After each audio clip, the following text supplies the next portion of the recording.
o Gente que Fala ao vivo de 12h50 às 13h50, Rádio Trianon, AM 740 em São Paulo, Rádio Universal 810 AM em Santos e AltV, www.altv.com.br, AltV com reprise às 18 horas. Para você curtir a nossa página, Facebook/programa Gente que Fala. Você pode participar pelo Twitter, @Gente que Fala M, ou pelo WhatsApp, 974012235. Esse 9 atrapalha todo mundo, eu nem se diga então.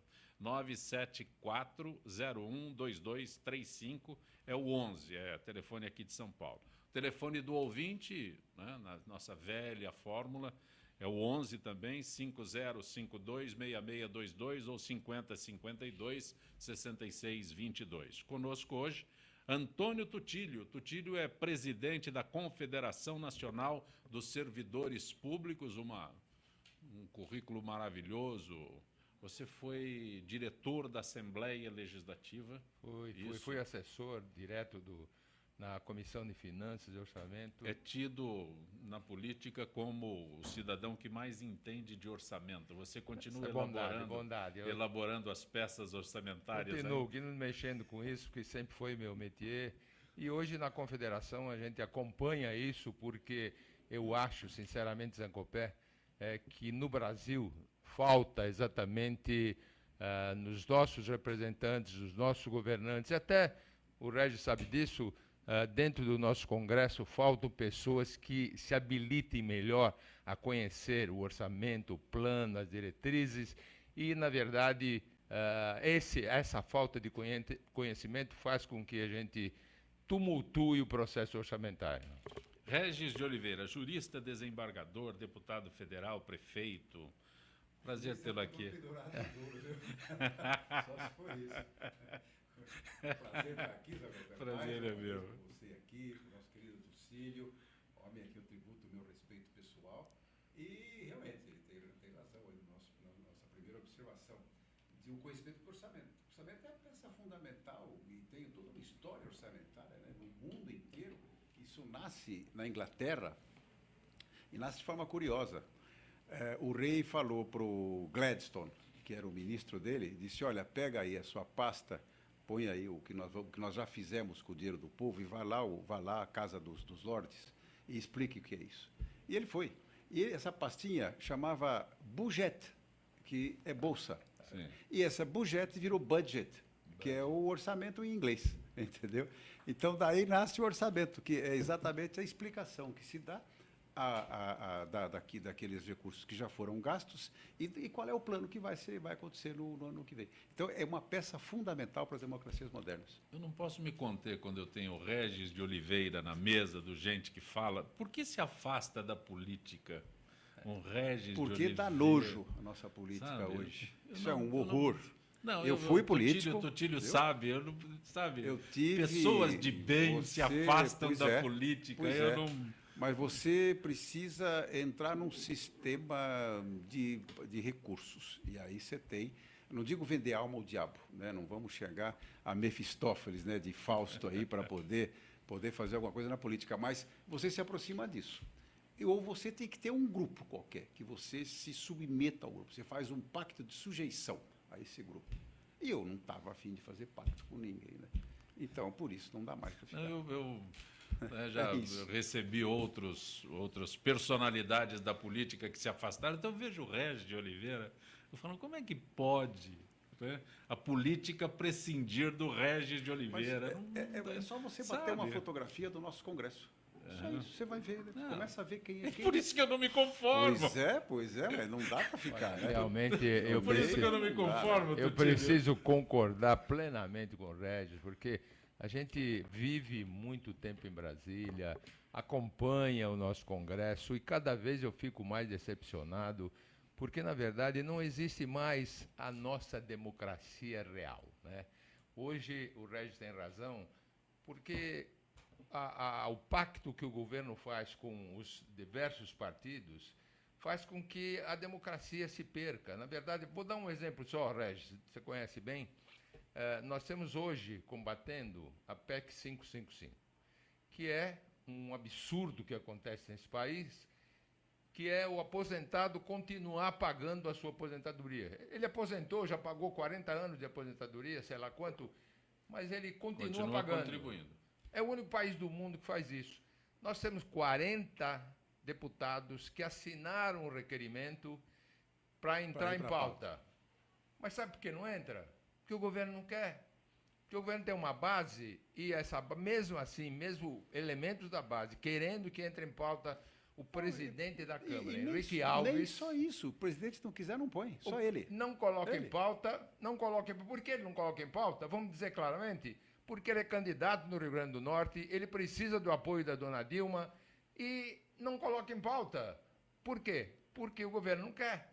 Então, que democracia que nós vivemos? O grande risco disso tudo, ainda terça-feira passada, eu dei um curso falando sobre Montesquieu, um curso inteiro de Montesquieu.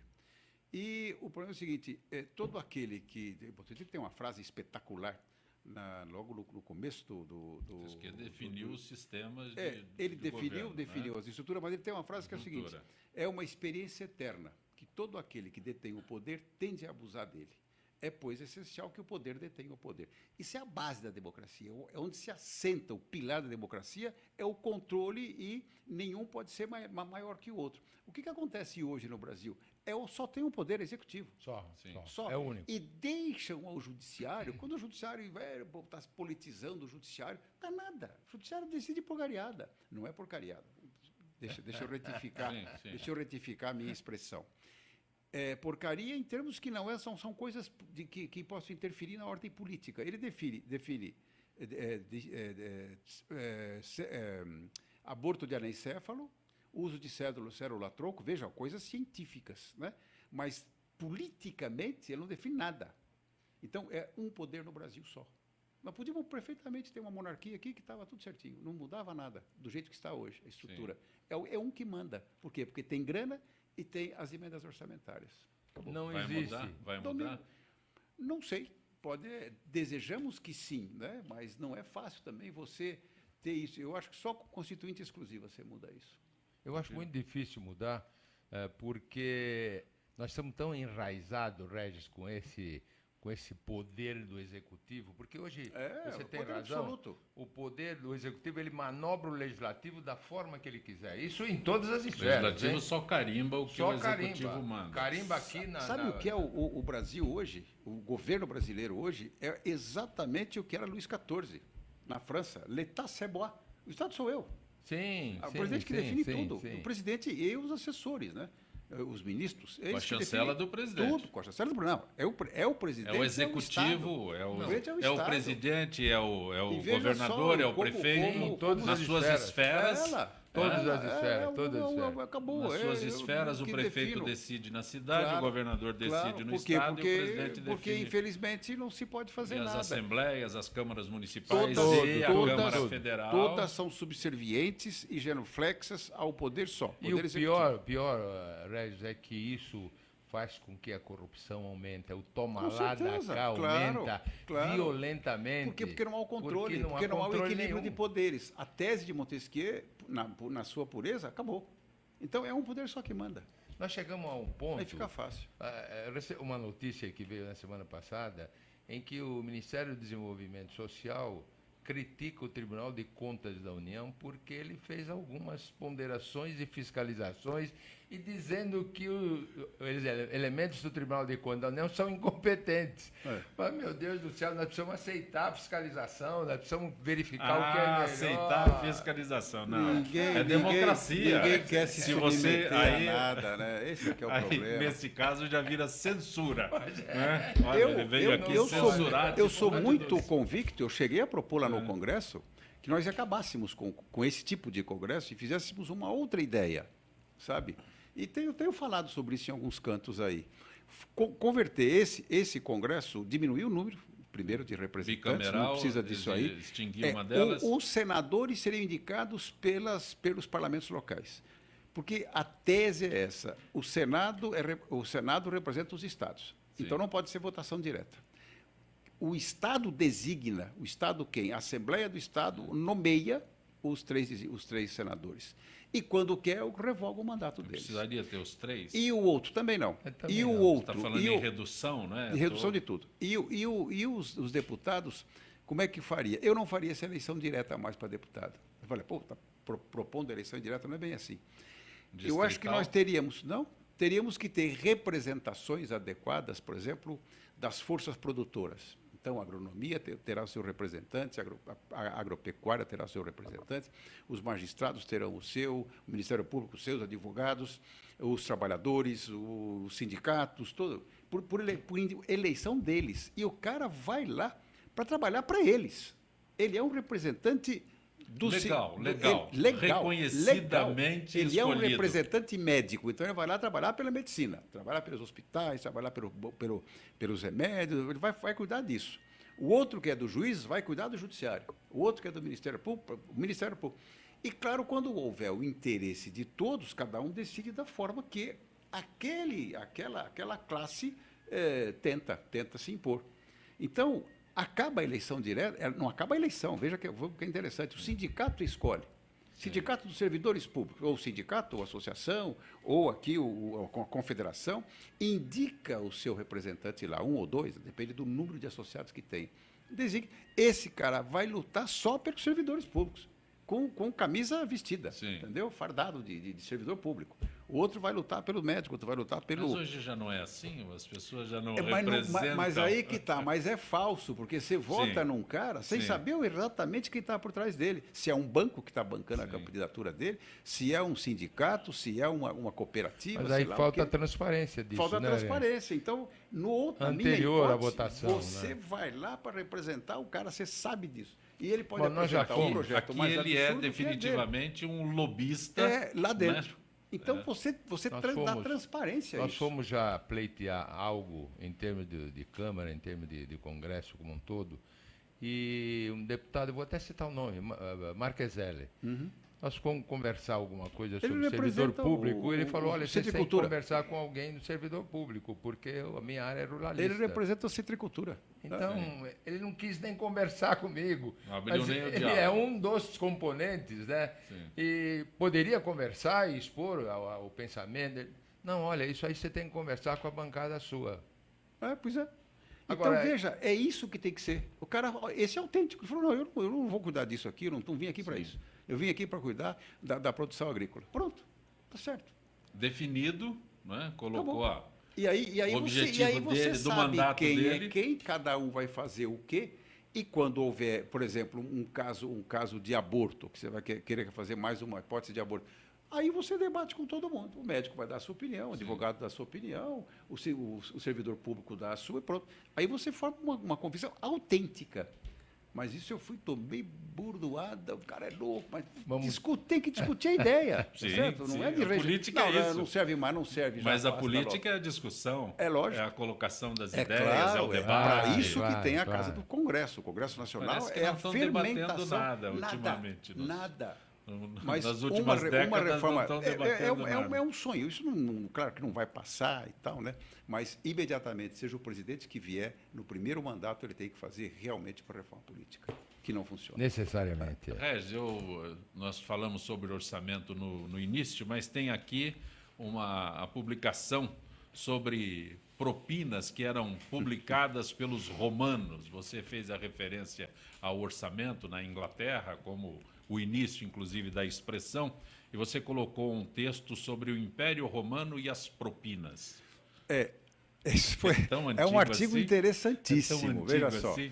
Eu sou um estudioso. Eu leio o dia inteiro, minha vida é ler, é escrever e tal. Aliás, tem um livro maravilhoso que é O Direito na Bíblia. O Direito na Bíblia. É um deles que eu escrevi, que é um comentário sobre a Bíblia inteira. Todos os livros da Bíblia eu comento à luz do direito, que é muito interessante, porque você... só para o nosso espectador não ficar curioso, o que acontece? O primeiro acontecimento bíblico, Deus está lá, cria o homem, né? Aí o homem pede à mulher, ele dá, e aí ele fala, olha, vocês podem fazer o que vocês quiserem aqui, menos comer o fruto daquela árvore. O que é isso para o direito? Primeira norma, primeira regra jurídica, a Constituição, né? Ele constitui um ordenamento jurídico. Qual é o fato sequencial? A mulher vai e colhe o fruto da árvore e come. Primeira infração, primeiro crime. Né? E ela passa para o outro. E o que acontece? Aí Deus vem e fala, Adão, cadê você? O Adão se esconde, porque ele ficou envergonhado, porque ele descobriu a árvore da vida. Né? Aí, esse chamado Adão vem cá, esse Adão vem cá é o papel do oficial de justiça. Quando você é chamado, citado, para responder alguma acusação. Procurando aí, que ela intimação, faz? Entregar a intimação. Aí, e ele procurou, Adão, onde é que você está? Vem aqui. Tá? Aí a mulher veio e fala, não, senhor, não fui eu. Ele acusa, senhor, não fui eu, fui ela.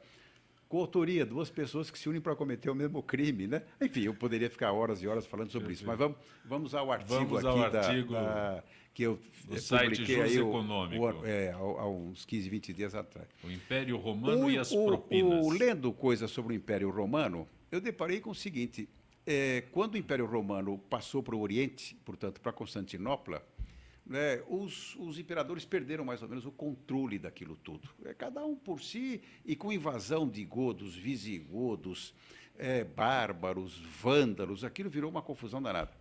E os funcionários do Império tinham lá suas exigências. A pessoa vinha procurar para alguma proteção e ele exigia uma cobrança qualquer. Chegou a tal ponto, tão grande que era a propina, a corrupção, que o imperador resolveu tabelar a corrupção.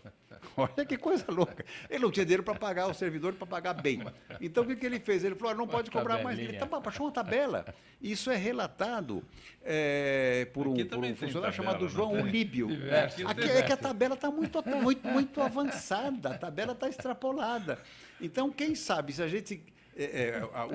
o artigo é gozação pura, né? Sim. Quem sabe, se a gente tabelasse a corrupção, o país lucraria com isso. Olha, então, para roubar a Petrobras, lá, para tirar o percentual lá é X, não pode ser mais que isso. Quem sabe ficaria até palpável, até palatável. Vamos pagar a corrupção para ficar barato. Olha, que coisa louca. Né? Quanto a gente poderia taxar uma obra, né?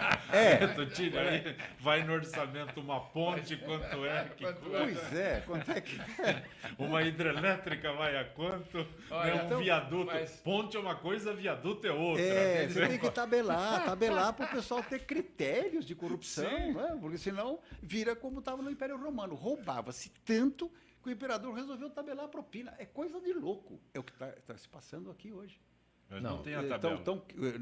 Mas estão muito acima da tabela, de qualquer tabela. A nossa tabela que quebrar a maior empresa do país, que é a Petrobras, conseguiram quebrar a Petrobras. As maiores do mundo. Maiores do mundo, acho que é a 4ª maior empresa do mundo, com conhecimento que poucas empresas têm, que é a pesquisa de profundidade. Extração de profundidade. De 7, 8 quilômetros, nós estamos tirando o petróleo de lá. Quer dizer, e conseguiram quebrar isso. Brocas caríssimas, né? Conseguiram roubar tudo. Quer dizer, é um escândalo, é um absurdo, é uma insanidade. Eu acho que é muito interessante o seu artigo, Regis, e nos remete assim ao estado atual das coisas, em que essas tabelas extrapolaram tanto e elas estão em diversos níveis, em todos os setores, em todos os lugares, que virou uma coisa como se fosse uma rotina. Virou uma coisa normal, em que todo mundo aceita.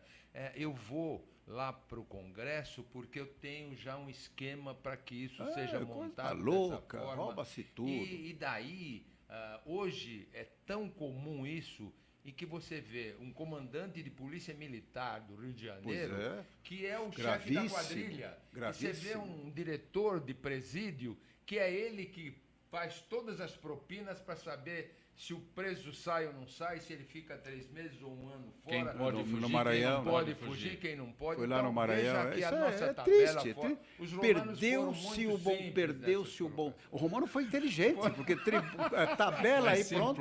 Assim a gente economiza. Sobra dinheiro para reinvestir. Organizamos demais isso, está no patamar muito mais elevado. Realmente loucura. Você olha para o país. Se eles tivessem conhecido os brasileiros daquela época, hein? Pois é. Coisa. Bom, a coisa já começou aqui com a carta de Pero Vaz de Caminha, né? Que no primeiro, quando ele faz o primeiro relato ao governo, ele pede um emprego para o cunhado. Isso é clássico nosso, né? E veja, portanto, ficou na cultura. A gente ri, mas é lamentável uma situação como essa. A gente só com humor para poder enfrentar uma situação dessa. Eu, quando li isso no direito, na história romana, eu comecei a dar risada. Eu falei, pô, isso aqui está perfeito para encaixar no Brasil, né? Você disciplina, rouba-se, vamos tabelar, rouba-se menos e sobra dinheiro. Sobra dinheiro. E assim eles já previram o Brasil naquela época. Né? Tá vendo? É uma vergonha. Né? Lamentavelmente. A gente ri para não chorar. Isso. A gente ri para não chorar. É lamentável. Algo a acrescentar, Totino? Não, eu só queria Isso colocar... não cabe no orçamento. Não cabe no orçamento. Mas eu queria acrescentar, dentro de umas ideias que eu defendo muito, principalmente na área municipal e estadual, do voto distrital. Voto distrital, é um voto tem que distrital ver, em que, na verdade, você acompanha o candidato. Porque a minha ideia não vai ser aprovada nunca, mas a distrital é um passo interessante. Mas a tua ideia pode progredir de alguma forma ou de outra. Mas sabe vale por quê? Porque o cara já desclassifica. Né? Sabe por que a sua ideia não passa? O voto distrital fica difícil, porque quem vai decidir são aqueles que não querem perder a boquinha. E aí não querem mexer. O voto distrital é bem palatável. Eu fiz um projeto lá. Aliás, eu entendia que nós já podíamos instaurar o voto distrital independentemente de qualquer lei, porque já tem previsão para isso. Porque o que acontece? O que fala? Podemos instalar independente de qualquer lei? O que fala a Constituição da República? Ela fala a eleição se operará dentro dos limites territoriais fixados em lei. Então, o que a lei veio e falou? Você é eleito no Estado. Agora, basta mudar a lei, não precisa de emenda constitucional, não precisa de emenda constitucional, basta você mudar a lei e dizer assim, a eleição, a votação será feita nos seguintes territórios eleitorais. E aí você divide o Estado em 10, em 20, em 30, em 50, em 200, do jeito que você quiser, independentemente de emenda constitucional. Porque muita gente entende que precisa de emenda constitucional para vir o voto distrital. Não precisa. Não precisa. Você está acompanhando Gente que Fala pela Rádio Trianon, AM 740, Rádio Universal Santos, AM 810, AltV, www.altv.com.br. Conosco hoje o jurista Regis de Oliveira, prefeito de São Paulo, né, já ocupou o cargo de prefeito de São Paulo, deputado federal, e também o Tutílio, que é presidente da Confederação Nacional de Servidores Públicos, que comemora 21 anos de história, Tutílio. Pois é. Preciso ler tudo isso daqui ou posso pedir para você? Na verdade, ontem... Eu prefiro mais que você explique do que eu... Ontem, com a presença do nosso amigo Fausto Camunha, que muito nos honrou com a sua presença. Você é presidente lá desde 2003, é.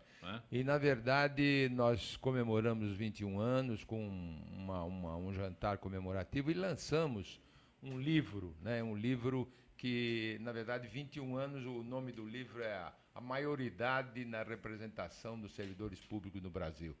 E a gente queria... Estamos passando algumas fotos do evento de ontem, em que a gente começou fazendo com que o Fausto e a Zenilda aparecendo, e a gente começou mostrando os grandes mestres lá em 1993, que foi no Paraná com o Brasil, Paraná e Cristo, foi o primeiro presidente e presidente emérito, e o Wilson Ribeiro, que também foi o fundador e também presidente emérito da Confederação. E aí se desenvolveu porque nós começamos, e o início de tudo isso foi exatamente quando, o Regis lembra bem, quando o servidor público teve enormes problemas em relação à Previdência. Então, aí começou a nossa luta, né, da reforma administrativa, na reforma da Previdência, e que, na verdade, de memória tão trágica na emenda 41, né, em que o governo praticamente tirou direitos adquiridos do servidor público. Nós, Regis conhece muito bem isso, nós rasgamos a Constituição naquele momento, porque eram cláusulas pétreas, e nós derrubamos essas cláusulas pétreas e fizemos até, naquela ocasião, que exatamente o aposentado voltasse a pagar a contribuição. Coisa que foi um absurdo, que até hoje, já comentamos aqui, da PEC 555, estamos batalhando para não acontecer mais, para que não haja mais esse problema. Então, essas lutas continuaram, tivemos até, acho que grandes vitórias. Por exemplo, ninguém acreditava no grande problema de precatórios. Precatórios, nós entramos com uma ação junto ao Supremo Tribunal Federal, junto com o Judiciário, junto com a OAB, e nós conseguimos aprovar no STF que realmente teria que pagar precatório, que é uma coisa normal, que é julgado, já passou pelo julgamento do Judiciário, e os governos não pagam. Direito mais do que adquirido. Eu estava na Câmara, eu dei um voto de 20 páginas, eu acho que sobre isso, contra, dizendo o seguinte: olha, essa emenda fere direito adquirido, coisa julgada, segurança jurídica, blá, blá, blá, blá. E isso foi juntado lá nessa decisão do Supremo. Por quê? Porque, veja só, o que queriam, o que estava por trás disso aí? Queriam que você, depois de brigar 5, 6 anos para conseguir uma decisão no trânsito em julgado, faz a liquidação, apura quanto você tem direito. Aí ele fala assim: agora você vai para um leilão. Sim.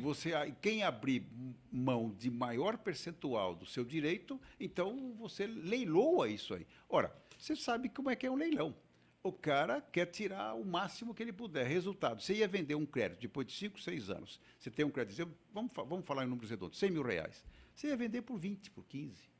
Quer dizer, é a própria descrédito total do judiciário, da coisa jurídica, do direito adquirido, da coisa julgada, da segurança jurídica, da tripartição de poderes. É a humilhação total do credor público. Porque você experimenta ficar sem pagar alguma coisa, você vai para o cadinho na hora. Entendeu? Não tem conversa. O governo não vai para o cadinho nunca. Sim. Por quê? Porque, claro, é o governo. Então, em relação aos servidores públicos, fica um negócio que é muito interessante. O governo vê o servidor público como seu inimigo. Ele não vê o servidor como o seu agente, que tem que ter estrutura para não se corromper. Ele tem que ganhar bem, tem que ser muito bem pago, tem que ter a sua estrutura, o cara tem que ter um bom relacionamento familiar, ser um cara que vai receber bem a tudo e a todos. O que nós estamos criando hoje no Brasil? Uma classe de servidores entristecida, que ganha mal, que não se sente representante do governo, tá? Porque quando se criou a origem do serviço público, claro, isso vem lá de tempo grego, romano, mas quando ele se consolida como uma estrutura, o grande autor que escreveu sobre isso é o Max Weber, num livro chamado Economia e Sociedade, em que ele discrimina o que era a dominação burocrática. Ou seja, você tem que ter a garantia de ser bem tratado pelo poder público, de que aquele servidor é realmente um representante do Estado e não deve obediência ao governante. Mas, Regis, uma coisa importante disso que você está colocando, e nós estamos fazendo uma campanha a respeito disso, porque, principalmente desde a época Collor, quando o servidor público foi considerado marajá, é aquele que não faz nada, aquele que não trabalha, e o povo, na verdade, até hoje, porque o governo usa disso, o servidor público é inimigo, e ele usa, o governo usando, o que o povo acha? O povo acha que o servidor ganha muito, que não trabalha nada, e que qualquer aumentozinho que tenha é um absurdo. E então nós precisamos descaracterizar isso, tem que mudar esse pensamento. O servidor é inimigo do Estado. E o problema, o povo tem que entender que isso que você falou é muito importante, que o governo não dá estrutura suficiente, porque você entra numa repartição pública, você entra numa delegacia de polícia, você entra num posto de saúde, não tem como o servidor atender bem. E só que a culpa recai... Ele não tem estrutura para um bom atendimento. Ele não tem formação adequada, entendeu? E aí a população se volta contra o servidor público. O Estado não se sente parceiro do servidor e o servidor também não se sente representante do Estado. Não. É curioso isso. Criou um negócio louco. Por isso é que a gente acha que precisa haver essa colocação para o povo. E uma coisa que você citou e que eu digo para o nosso telespectador, nunca faça acordo a respeito de precatórios, voltando precatórios. Não é para fazer acordo, é um direito que nós temos e nós temos que receber na íntegra. Na verdade, agora nós fazemos parte de um outro fórum em Brasília para agora resolver o problema da modulação. Está decidido que tem que pagar. Mas agora tem a modulação. A modulação é dizer como pagar e quanto tempo pagar, e está se resolvendo isso Claro. com a nossa participação para que não fique só do ponto de vista do governo. Claro. Você está acompanhando Gente que Fala, hoje conosco o Antônio Tutírio, que é presidente da Confederação Nacional dos Servidores Públicos, e o jurista desembargador Régis de Oliveira. Gente que Fala pela rádio Trianon AM 740 São Paulo, Rádio Universal AM 810 Santos e também AltV, www.altv.com.br.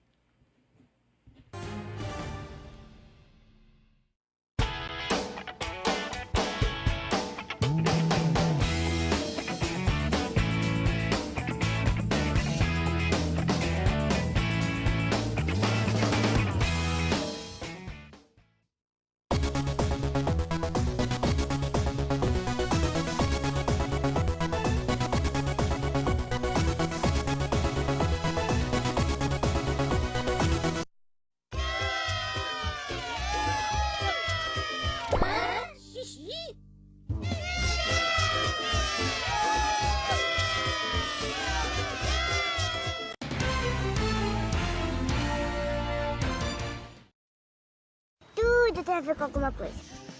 De onde vem a água que a gente bebe? Da torneira. Ih, nada a ver. Vem dos rios que nascem da mata. Sabia que a gente só respira por causa das árvores? A árvore respira? Respira. A árvore respira.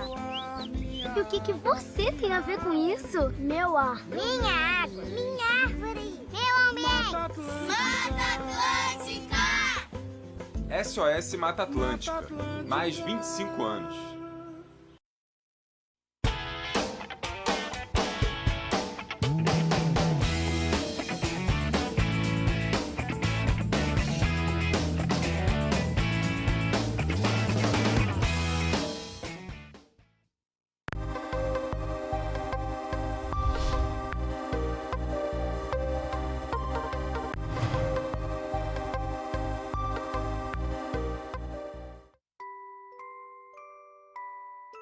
As nossas recordações são os nossos maiores tesouros. Carregamos durante toda a nossa vida. Manipular, distorcer ou implantar falsas memórias, além de ser uma violência, é crime. Somos responsáveis por esse tesouro. Não promova alienação parental.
Gente que fala, Rádio Trianon, AM 740, Rádio Universal em Santos, AM 810, e também www.altv.com.br, hoje com o Antônio Tutílio, que é presidente da Confederação Nacional dos Servidores Públicos, e o jurista desembargador Regis de Oliveira.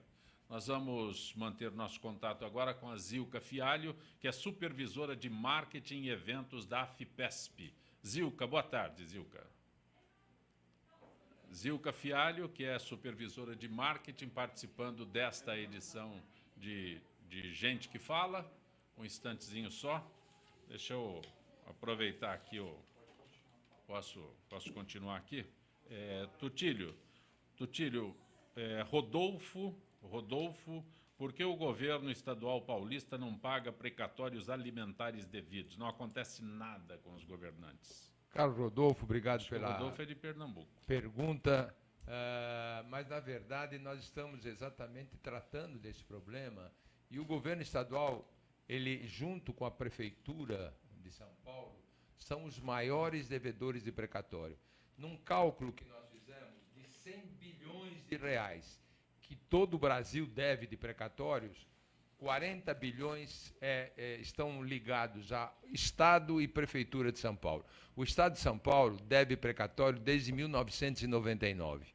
Até que, ultimamente, tem se colocado um pouco mais de recurso, mas isso falta muito dinheiro e nós estamos fazendo gestões junto ao governo para que realmente se coloque mais recursos, e essa é a modulação que está se decidindo em Brasília, para que, nos orçamentos futuros, e mesmo agora com suplementação, possa se cumprir melhor o pagamento de precatórios. E isso nós vamos continuar lutando. Regis de Oliveira, Jair Rosa da Moca.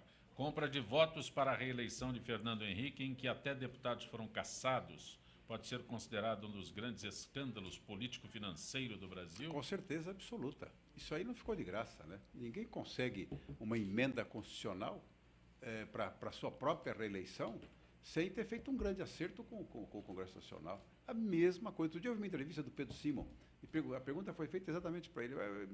Foi a mesma coisa, não mudou nada. É o mensalão aqui e anterior, só que lá não se pegou. Sim. A diferença é essa. Não foi descoberto. Não foi descoberto, não teve o Roberto Jefferson para entregar todo o esquema. Sim. Então, faltou isso só. Porque se tivesse havido alguma denúncia, tivesse apontado alguma coisa, com certeza absoluta, o resultado seria exatamente o mesmo. E o que você... como é que você... como é que eu posso dizer? Diz que... Por que não aconteceu nada? Sim, porque não pegaram. Qual é o indicativo? Porque não pegaram. Que não tenha, simplesmente não houve alguém, abafaram, ficou por isso mesmo. Fizeram acerto com todo mundo? Provavelmente, não com todo mundo, porque não ficou ninguém tinha fora. Oposição, né? Não ficou tinha ninguém oposição, fora. Que talvez não tenha querido isso, não sei, na época. Mas, com certeza, houve pagamento. Porque nós sabemos que no Brasil, quando existe algum ato assim muito significativo de parte da polícia, por exemplo, alguém dedou. Alguém dedou. Esse é que é o problema. Agora, normalmente, como é que nós vamos saber direitinho o negócio da Petrobras?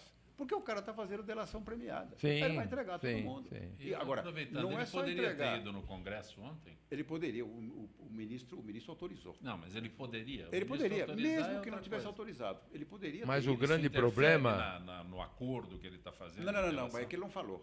Ele não falou, ele tinha que respeitar o acordo. Mas o que ele falou está lá com o Ministério Público, está com a polícia. Isso aí vai aflorar. Eu acho que também não é para aflorar agora, sabe? O pessoal está querendo para pôr. Mas, Regis, calma. Se ele fala, ele não perde a delação premiada? Provavelmente. Por isso que ele não falou. Quer dizer, ele não é obrigado a falar. Exatamente. Eu acho que virou um circo, né? A nossa CPI virou um circo. Mas é um circo para que a situação faça de conta que está tratando, mas que não vai tratar nada, e não vai acontecer nada. Não ia falar nada, convocou porque quis. Exatamente.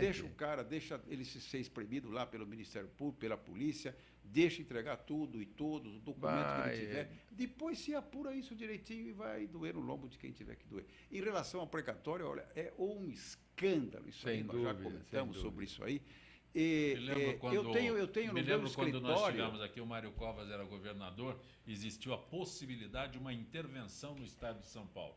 Aí o Mário Covas diz, não, pode fazer a intervenção a hora que quiser, desde que quem ficar no meu lugar pague. Paga, não tem...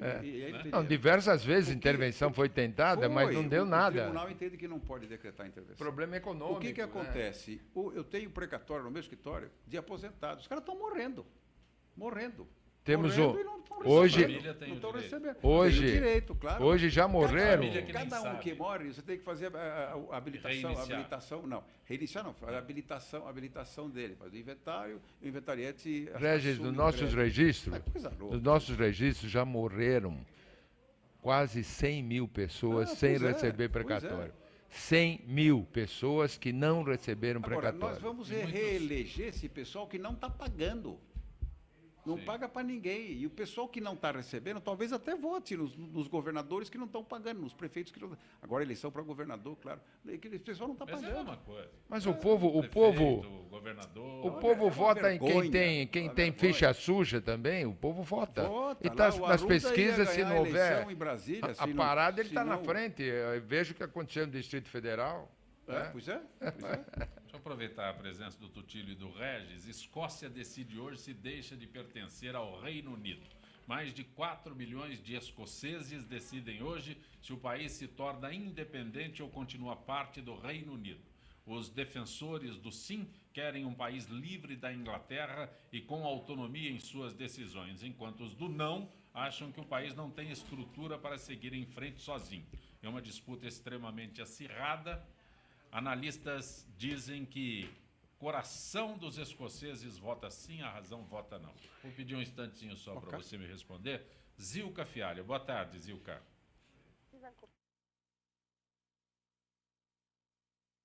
Para conversar conosco. Zilka, tudo bem, Zilka?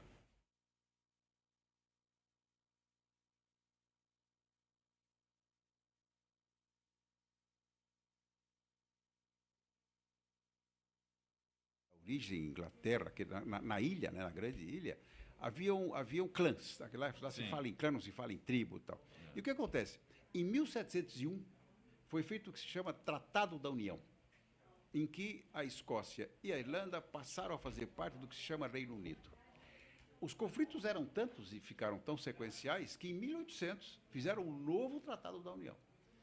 Então, aí todo mundo ficou junto. Agora, o que está querendo ser feito é desfazer o Tratado da União, que tem sua origem em 1701 e confirmada em 1800. Ou seja, ela quer se separar. Até aí pode, não há problema nenhum. Tanto é que o plebiscito, o povo decide o que quer fazer. Agora, as consequências que teremos serão complicadíssimas. Matéria de moeda, matéria de representação, terá que ser feito de novo. Um novo congresso interno deles, da Escócia, precisa ver que moeda que eles vão adotar, porque claro que a Inglaterra não vai querer dar libra para eles, não vai querer ter libra. Eles vão ter que adotar o euro ou coisa parecida, ou outra moeda que eles criem. Ou criar uma moeda própria, um dólar com referência ao dólar americano, ou uma libra escocesa, alguma coisa. Como tem o Canadá, tem o dólar canadense, que é mais ou menos parelho ali, vale menos, que é do Reino Unido.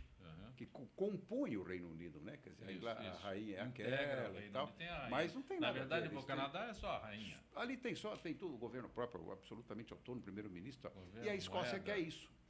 Mas isso há um ódio, tem filmes em relação a isso, tem dois filmes que representaram esse desejo do escocês e se isso ocorre, a Irlanda também vai querer, a Ossétia vai querer lá na Rússia. Os espanhóis aqui já estão ansiosos para saber o resultado, para se mexer, tanto ali em Barcelona, né? Enfim, vai virar a geopolítica vai ter que ser refeita. Aí o Rio Grande do Sul também vai querer e nós, anexar São o Uruguai, Paulo também. E vamos fazer uma nova O problema é que a notícia diz bem, o problema do povo é entre o coração e a razão. É verdade. Quer dizer, na verdade, o coração do povo quer em sua independência, ele quer ficar livre, mas só que ele não está pensando na razão, porque em aprovando, ele será tremendamente prejudicado e financeiramente isso será um desastre para a Escócia. Então esse é o grande problema. E há um confronto forte entre eles não se toleram. Sim. Sim, tem mais isso. Né? Tem. E não se mais toleram em nenhum dos 3 pontos, né? Então Acima ali, também então da ali Irlanda, juntos, né? é Porque mais agressivo a ainda. fronteira é fácil, mas a consequência de criar um país novo é muito complicada juridicamente, politicamente. Tem toda uma consequência disso, Novo né? Congresso. Novo Congresso, nova eleição, acaba com a rainha. Aí é um negócio interessante, porque cria uma estrutura, permanece com a rainha de chefe de Estado ou não? Não, tem que tirar também, eles não querem isso. Não, eles não querem, eles não querem. Uma discussão, porque tem os que aceitam a exatamente. independência Isso com a rainha como isso chefe de tá Estado. ocorrendo, né? Não é? Mas veja como é histórico isso, é um negócio lá E de poderia, trás, né? Poderia a rainha continuar. Nosso contato agora com Zilka Fialho. Zilka, boa tarde. Os da FIPESP para conversar com a gente. Tudo bem, Zilka?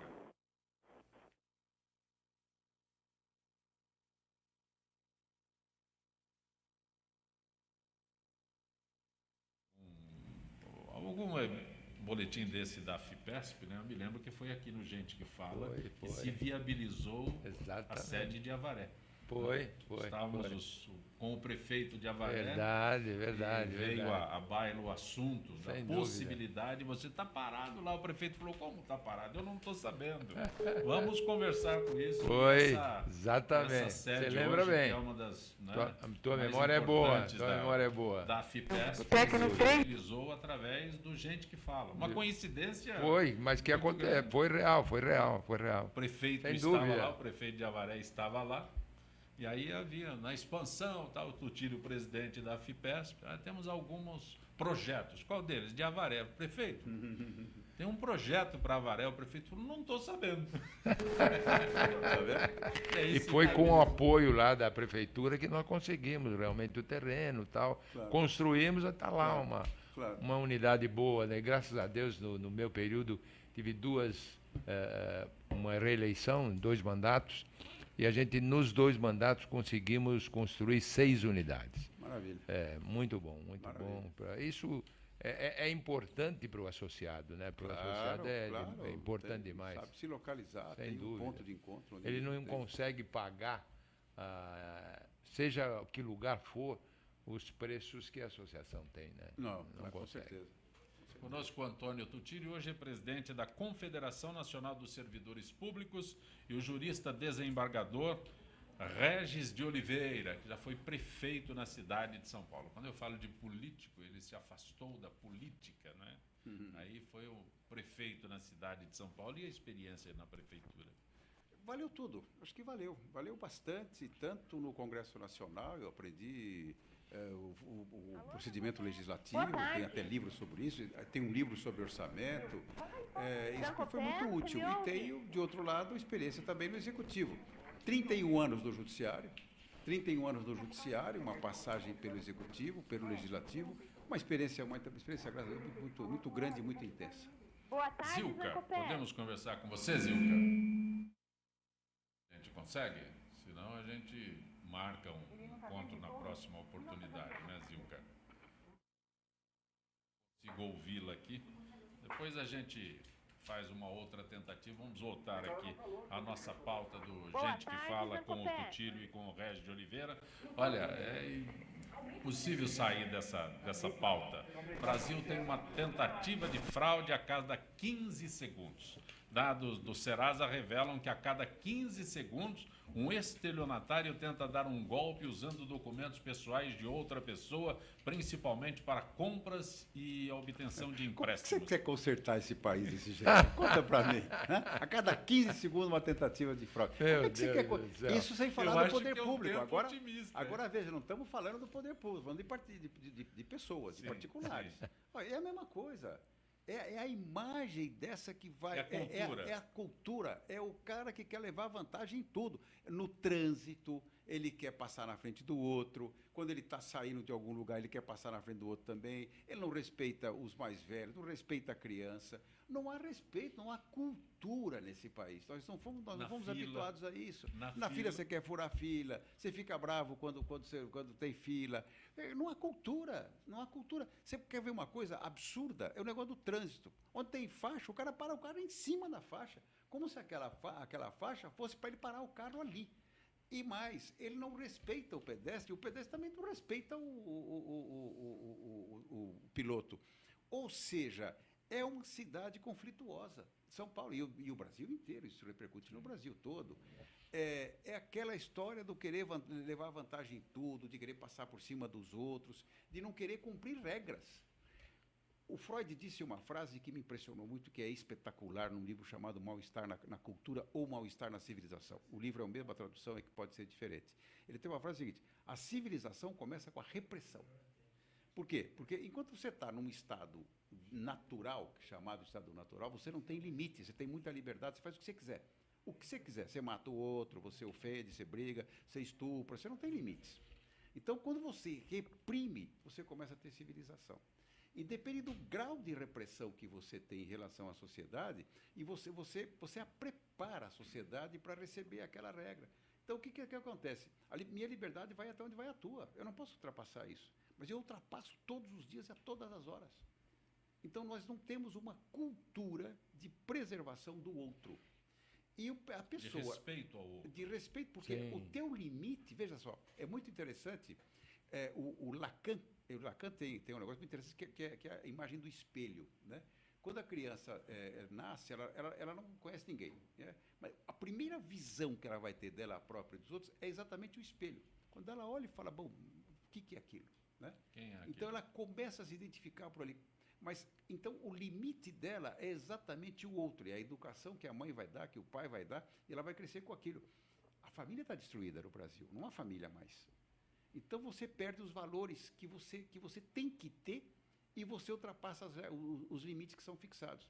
Você quebra as regras. Você não tem limites. Você quer passar em cima do outro. Você quer ter mais dinheiro que o outro. E a teoria do consumismo, né, o país do consumismo, você quer ter. A que preço? Não importa. Então, se eu não tenho o celular, eu vou roubar. Se eu não tenho isso, eu vou assaltar. Se eu não tenho isso, eu vou querer.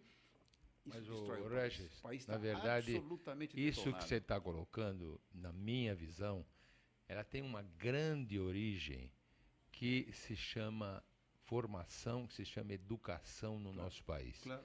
Então, na verdade, hoje, qualquer governante, quando nas campanhas todas, tanto municipal como estadual como federal, diz sempre assim, a minha prioridade é a educação. E, na verdade, a gente não consegue. Eles aprovaram até que a educação vai ter mais recursos, mas o problema não é só recurso. Está escrito na é um Constituição problema de da gestão, República. Mas veja, está Regis, escrito esse é um na problema Constituição da sério. República que a educação tem 25% dos recursos públicos. Tem, e esses claro. não chegam. Não, e no Brasil, Somem. em São Somem. Paulo dá 30, a Constituição de São Paulo Tira. atingiu 30. Não pode, educação não pode. O povo aprende a votar. Mas Pois é. mas isso Não sempre pode, foi pensado isso, assim. é isso. Não pode. Isso sempre foi pensado assim, porque Você eu quero mantém ter o povo na mão. analfabetos que eu domino. Eu quero Sim. ter o povo na mão. Na hora em que ele é culto, na hora que ele conhece, Não interessa. ele vai me dar problema. Claro, isso sempre foi assim, vai continuar sendo. E, demagogicamente, todo mundo diz, não, a educação tem que ser preservada, nós temos que ter prioridade absoluta. E eu que acompanho o orçamento vejo que não é nada disso. Mesmo assim, eles colocam até um pouco mais de recurso ano a ano, mas a gestão é sofrível, a gestão é péssima em todos os lugares do Brasil. Eu fui secretário de Educação. E o meu rompimento com o prefeito se deu exatamente por causa disso. Porque as verbas de educação não vinham para a Secretaria de Educação. Pois é. Sumiam. Pois é. Como some? Some. Faz Como um, some? Você quer que... Some. faz some. um caminho que não Você chegava na escola, né, Aurélio? Não chega na escola. Não chega na você, escola. Você faz a construção Perfeito. e a construção, eles elevam o preço lá em cima da construção e você desvia o material da construção para outra obra que interessa para o prefeito, interessa para alguém. Você some o dinheiro, desaparece. Como giz, derrete na lousa. É mágica. Derrete na lousa. Some tudo. O não chega onde tem que chegar. E quando chega, você faz prédios suntuosos, desnecessários, que não é o objetivo da educação. Então você tem que dar uma educação de primeira categoria, porque mas não interessa ao governante ter isso. Porque ele interessa o povo analfabeto para poder dominar com mais facilidade. Claro. Tutílio, você que é bom em números, 13 milhões de analfabetos com 15 anos ou mais daqui. 7% da população? Por aí, Pouco mais, por aí, 7,5, pouco mais. 7, pouco Chega- menos de Chegando a perto de 8%. De 8%, né? Chegando a perto de 8%. 15 anos, um aluno está no fim do ensino fundamental, início do ensino médio, considerado analfabeto, que não é capaz de ler nem escrever um bilhete simples. E não é só isso, tem o problema do analfabeto educação virtual também, Sim. que é pior ainda, que é muito mais isso aqui. O problema é que quando se dá esses dados que assustam, né, houve uma política, né, o Dr. Regis sabe disso, em que se abriu mão do ensino praticamente, quando se passava todo mundo, não tinha formação adequada, você tinha que mostrar para a população que estava maravilhoso, que todo mundo estava aprendendo. E, na verdade, não aconteceu, piorou. Piorou muito. Então, hoje você tem esses analfabetos que têm diploma na mão. É um diploma na mão. Ele não sabe discernir num texto qualquer. Ele pega o livro do Regis, ele não vai compreender. Ele não vai compreender. Ele lê o livro do Regis. Que, aliás, são livros fáceis. É só não pegar o curso de Direito Financeiro, que tem 1.100 Eu já fui muito páginas. longe, viu, Cagopé? Eu Só fui não muito pegar longe, o muito curso longe. de Direito Financeiro, que tem Antônio 1.000 e Tutilho, tantas páginas. muito bom tê-lo aqui no Gente que Fala. Olha, Encontrá-lo é maravilhoso. o prazer- Parabéns pelo teu trabalho. O prazer foi muito meu. Eu quero realmente reviver os momentos bons que tive com você, que reconheço um trabalho excelente teu e aqui de todo o grupo, né? E que possa continuar e possa participar sempre. Regis de Oliveira, que bom. Eu falei pouco, maravilhoso. Nós temos, a nossa obrigação é deixar você falar pouco, porque senão você nos domina. Então nós temos que a defesa do dominado, entendeu? Obrigado, Eu Regis. quero saudar o Tucílio aí pela gestão brilhante que faz lá Obrigado. na Confederação, e você que nos dirige aqui com tanta Você é muito sapiência e gentil. simpatia. Né? Gente que Fala tem na direção-geral o jornalista Fausto Camunha, diretora de produção Zenilda Salvato, redação Rayala Brandão, Pedro Esquiavon, na pauta José Carlos Sicarelli, produção cultural Ricardo Godoy, Rádio Trianon com Neildo Neres, Cléo Rodrigues Benebenê, na técnica da AltV, James Eduardo, Iago Matsumoto e Arthur Endler. Sempre às 12h50 com reapresentação às 18 horas. Estaremos de volta amanhã. Gratos, até lá.